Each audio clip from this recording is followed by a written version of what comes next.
श्री राजा Ram inter college तैयारी के रखकर जौनपुर कक्षा 9 विषय गृह विज्ञान ऑनलाइन क्लास में छात्राओं आपका स्वागत है। आज इसमें आपको पढ़ाएंगे अध्याय 2 का पहला प्रश्न है गृह कार्य व्यवस्था को प्रभावित करने वाले कारकों का उल्लेख कीजिए। गृह कार्य व्यवस्था को प्रभावित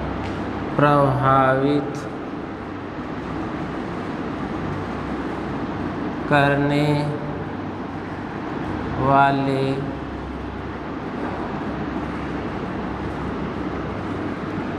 कारकों का उल्लेख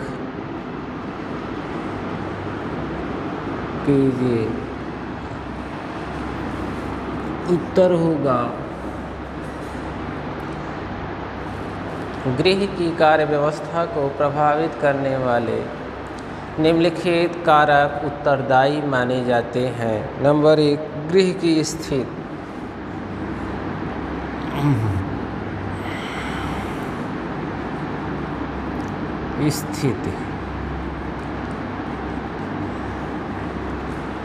गृह की स्थिति घर की कार्य व्यवस्था गृह की कार्य व्यवस्था को प्रभावित करती है। घर कैसा किस स्थान पर बना है, यह सब कुछ व्यवस्था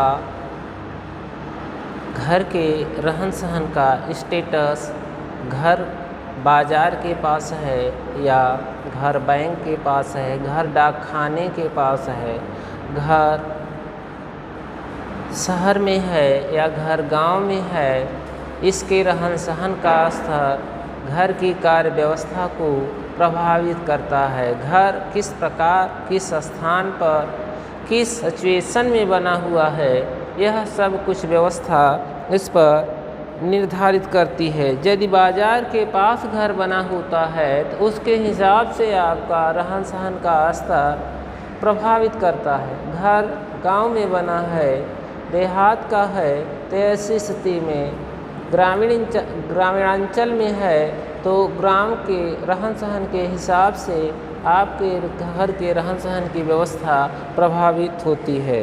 अब इन सब बातों का प्रभाव गृह व्यवस्था पर पड़ता है। घर में परिवार के सदस्यों के लिए जितना स्थान है उसके अनुरूप घर के परिवार के सदस्य जितना है उनके अनुरूप घर में कमरों की संख्या है या नहीं, उसके हिसाब से परिवार के सदस्यों के हिसाब से घर की व्यवस्था काफ़ी प्रभावित करती है। दूसरी टॉपिक है परिवार का संगठन। परिवार का संगठन।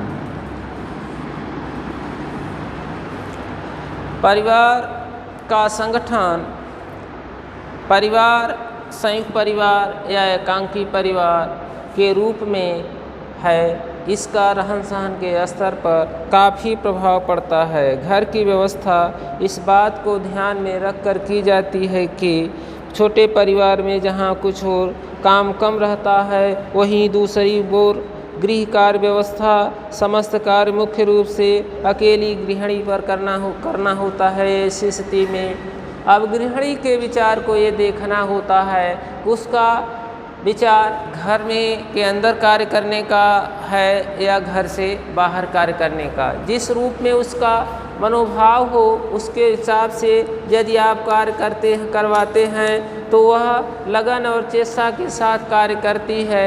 यदि उसके हिसाब से मन मुताबिक मनोभावनात्मक रूप से संतुष्ट नहीं हो पाती है, ऐसी स्थिति में यदि उससे कार्य कराया जाता है तो उस कार्य को पूरा करेगी।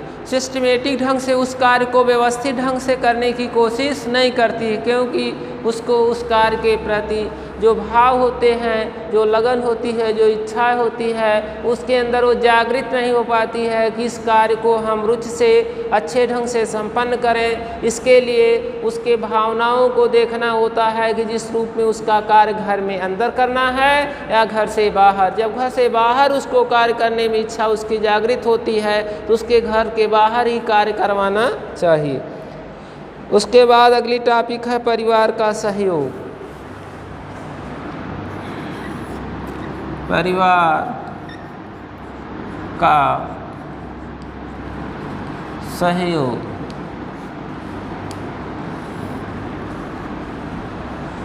परिवार के सदस्यों का सहयोगात्मक प्रवृत्ति से सहयोग होता है। जब परिवार के सदस्यों में आपसी प्रेम होता है, एक दूसरे के साथ सहयोगात्मक प्रवृत्ति जागृत होती है, जब एक दूसरे के भावनाओं को सम्मान देते हैं, ऐसी स्थिति में एक दूसरे के कार्यों को सम्मान देकर वो अपना कार्य समझते हैं, तो ऐसी स्थिति में वह कार्य सकुशल संपन्न होता है।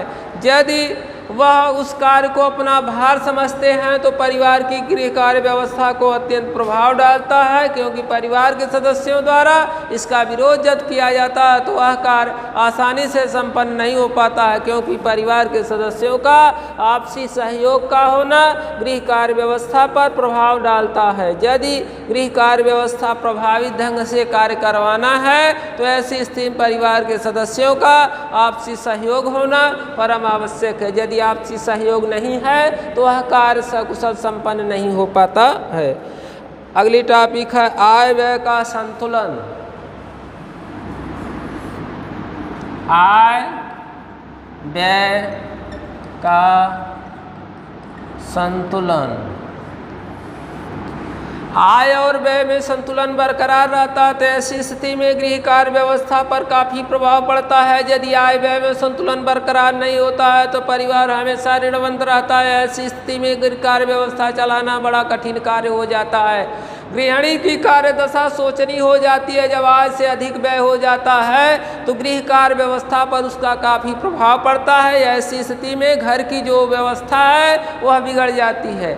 ऐसी स्थिति में आय व्यय में हमेशा संतुलन बरकरार होना चाहिए। जब आय व्यय में हमेशा संतुलन बरकरार रहता है तो समाज और परिवार पर उसका प्रभाव पड़ने लगता है, क्योंकि परिवार की कुल आय आवश्यकता के अनुपात में हो तभी व्यवस्था ठीक से हो पाती है। यदि आय कम और व्यय अधिक है तो गृहिणी के सामने एक बड़ा भारी संकट उत्पन्न हो जाता है घर की व्यवस्था चलाने के लिए। ऐसी स्थिति में घर की कार्य व्यवस्था जो है बिगड़ जाती है। तो घर की कार्य व्यवस्था चलाने के लिए आय व्यय में हमेशा संतुलन बरकरार होना चाहिए। उसके साथ साथ बचत भी होनी चाहिए। जब बचत युवावस्था में की जाती है तो वृद्धावस्था को सहारा बनती है। यदि परिवार में हमेशा बचत की जाती है तो भविष्य की आवश्यकताओं की पूर्ति आसानी से हो पाती है। यदि बचत नहीं की जाती है तो भविष्य की आवश्यकताएं की पूर्ति आसानी से नहीं हो पाती है। यदि आय अधिक है तो खुले हाथों से व्यय किया जाता है। जब आय सीमित है तो सोच समझकर ही व्यय करना चाहिए, जिससे परिवार की आर्थिक स्थिति पर बुरा प्रभाव न पड़े। घर की जो व्यवस्था है उस पर, गृह कार्य व्यवस्था जो है उस पर काफ़ी प्रभाव न पड़े। अगली टॉपिक है रहन सहन का स्तर। रहन सहन का स्तर। रहन सहन का स्तर भी गृह कार्य व्यवस्था को प्रभावित करता है। कभी कभार ऐसी स्थिति आ जाती है गृहिणी की कुशलता, गृह व्यवस्था और परिवार की परंपराएं, सदस्यों पर आदतें, उनकी कार्य क्षमता और मान सम्मान की भावना परिवार का स्तर बनाते हैं। प्रत्येक गृहिणी की स्वाभाविक इच्छा होती कि उसके परिवार का स्तर बराबर ऊंचा होता जाए। इसके लिए उसे उस वक्त सब बातों की ओर ध्यान देना चाहिए। जब सभी बातों की ओर वह ध्यान देती है तो परिवार का स्टेटस ऊंचा होता है। जब सब तरह की बातों पर ध्यान नहीं दिया जाता परिवार में किसी बात को अनदेखी की जाती है तो ऐसी स्थिति में परिवार के रहन सहन का स्तर ऊंचा नहीं हो पाता है। परिवार के गृहस्वामी और गृहस्वामिनी का एक कर्तव्य होता है कि परिवार के हर सदस्यों की तरफ ध्यान उनका होना चाहिए और परिवार की आर्थिक स्थिति की तरफ ध्यान होना चाहिए। जितना व्यय है उसके हिसाब से परिवार की आय भी होनी चाहिए। यदि परिवार की आय और व्यय हमेशा संतुलन बरकरार रहता है तो परिवार के रहन सहन का स्तर ऊंचा बनना स्वाभाविक है। जब आय से अधिक व्यय हो जाता है तो परिवार के रहन सहन का स्तर निम्न का निम्न बना रहता है। परिवार के सदस्यों की अनिवार्य आवश्यकताओं की पूर्ति करना ही बड़ा कठिन कार्य हो जाता है। ऐसी स्थिति में अगली टॉपिक है गृह विज्ञान का ज्ञान और कार्य कुशलता। गृह विज्ञान का ज्ञान और कार्य कुशलता। गृहिणी को गृह विज्ञान का ज्ञान और परिवार के कार्यकुशलता का भी ज्ञान होना परम आवश्यक है, क्योंकि गृह व्यवस्था और गृह कार्यों का अच्छा ज्ञान उसी कार्य करने की क्षमता और कार्यकुशलता अच्छी हो। कार्य करने की कुशलता और योग्य गृहिणी बहुत से साधनों और उपकरणों के न होते हुए भी गृह कार्य व्यवस्था को सुचारू रूप से संचालित कर लेती है, और जो अयोग्य गृहिणी होती हैं विभिन्न संसाधन होते हुए भी घर की कार्य व्यवस्था को सही ढंग से संचालित नहीं कर पाती हैं। जो योग्य और सुघर गृहिणी होती हैं अल्प आय में साधन अल्प होते हुए भी, कम संसाधन के होते हुए भी घर की कार्य व्यवस्था को सुचारू रूप से संचालित कर लेती हैं, क्योंकि उनको यह ज्ञान होता है कि यह वस्तु नहीं है, इसके बदले में यह व्यवस्था करके वैकल्पिक व्यवस्था करके इस कार्य को पूरा किया जा सकता है।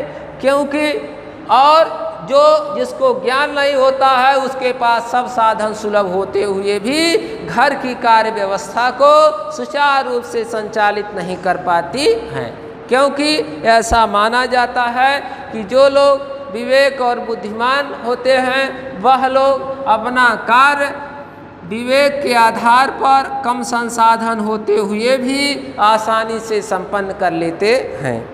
अभिरुचि, अंतिम टॉपिक है आपकी अभिरुचि।